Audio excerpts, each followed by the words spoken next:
मैं तो पहले ही कह रहा था कि राठौड़ साहब चूरू से नहीं लड़ सकते, क्योंकि उन्होंने चूरू में अपना जो विश्वास था वो खो लिया, लोगों के काम नहीं किए और लोगों ने मन बना रखा था कि राठौड़ साहब आएंगे तो अब की बार वो सफल नहीं हो पाएंगे। देखिए, कांग्रेस की पहली सूची आज आई है जिसमें 5-4 हम लोगों को टिकट दी गई है, मुख्यमंत्री जी को, सीपी जोशी जी को, मुझे, हरीश चौधरी जी को, और बाकी युवा हमारे जो विधायक हैं या प्रत्याशी हैं उनको टिकट दी गई है, 9 महिलाओं को टिकट दी गई है। सबको साथ लेकर के और बहुत ही अच्छी सूची आई है।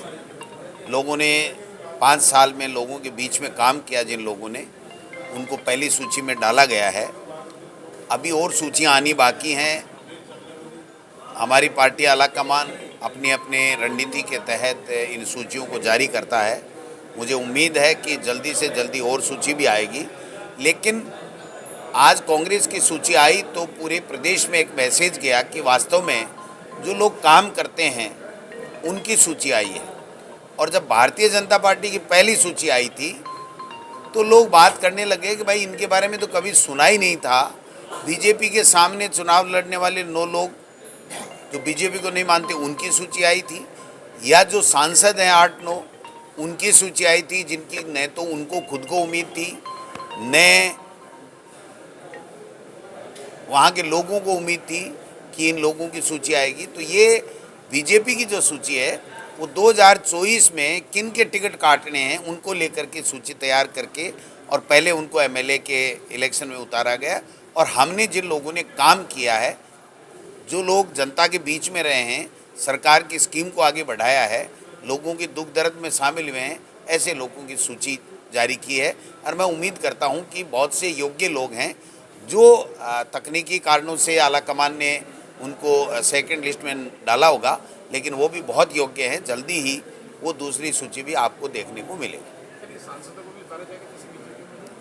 नहीं, कांग्रेस ने कोई सांसदों को नहीं उतारा, सांसद थे ही नहीं भाई हमारे, तो पूर्व सांसदों को भी नहीं दिया। ये भारतीय जनता पार्टी ने सांसद जो है उनको उतारा, तो इसलिए उतारा कि उनकी इनकम्बेंसी होगी। 10 साल में उन्होंने फील्ड में काम नहीं किया, और काम नहीं किया तो आप समझ सकते हैं कि उनकी टिकट आगे कटने वाली थी। तो उनको 3 बार जो बीजेपी हार गई थी उन सीटों पे उम्मीदवार बना दिया कि या तो आप फिर हार जाओ और जीत जाते हो तो ठीक है, नहीं तो फिर हार जाते हो तो कहेंगे आपको किस बात का एमपी, आप तो जाइए अपने घर, आप तो एमएलए नहीं जीते, आप एमपी कैसे लड़ो। तो वो 2024 की तैयारी कर रहे हैं, 2023 भूल चुके हैं, क्योंकि 2023 में राजस्थान की जनता ने कांग्रेस की सरकार वापस रिपीट करने की ठान ली है। जैसे चूरू के जो राजेंद्र राठौड़ है वो अपना क्षेत्र छोड़ते हैं कांग्रेस प्रत्याशी को लेकर के, या कांग्रेस के उम्मीदवार आने की सूची को लेकर के? मैं तो पहले ही कह रहा था कि राठौड़ साहब चूरू से नहीं लड़ सकते, क्योंकि उन्होंने चूरू में अपना जो विश्वास था वो खो लिया, लोगों के काम नहीं किए और लोगों ने मन बना रखा था कि राठौड़ साहब आएंगे तो अब की बार वो सफल नहीं हो पाएंगे। वहाँ से लोग कांग्रेस को जिताना चाहते हैं, कांग्रेस की सरकार ने जो अच्छा काम किया उसके ऊपर मोहर लगाना चाहते हैं। तो उनको लग गया कि एक चांस ले लेते हैं दायां बायां शिफ्ट होकर के। लेकिन वहाँ जहाँ गए हैं वहाँ भी वहाँ के लोगों ने पहले देखा है कि एक बार वो आए थे, उम्मीद जगी थी, काम किया नहीं और फिर दोबारा वापस शिफ्ट हो गए।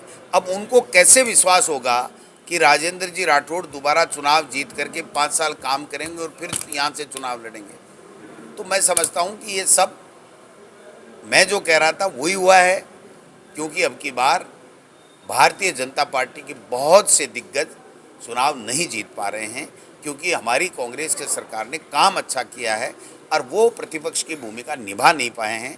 इसलिए कई शिफ्ट होंगे, कई कटेंगे, कई कुछ होगा, कई कुछ होगा, लेकिन अंततः कांग्रेस ही चुनाव जीतेगी, क्योंकि कांग्रेस की सरकार ने अच्छा काम किया। और राहुल गांधी जी ने जो 4000 किलोमीटर यात्रा की है उसके बाद में देश में, पूरे देश में कांग्रेस में वातावरण बना है।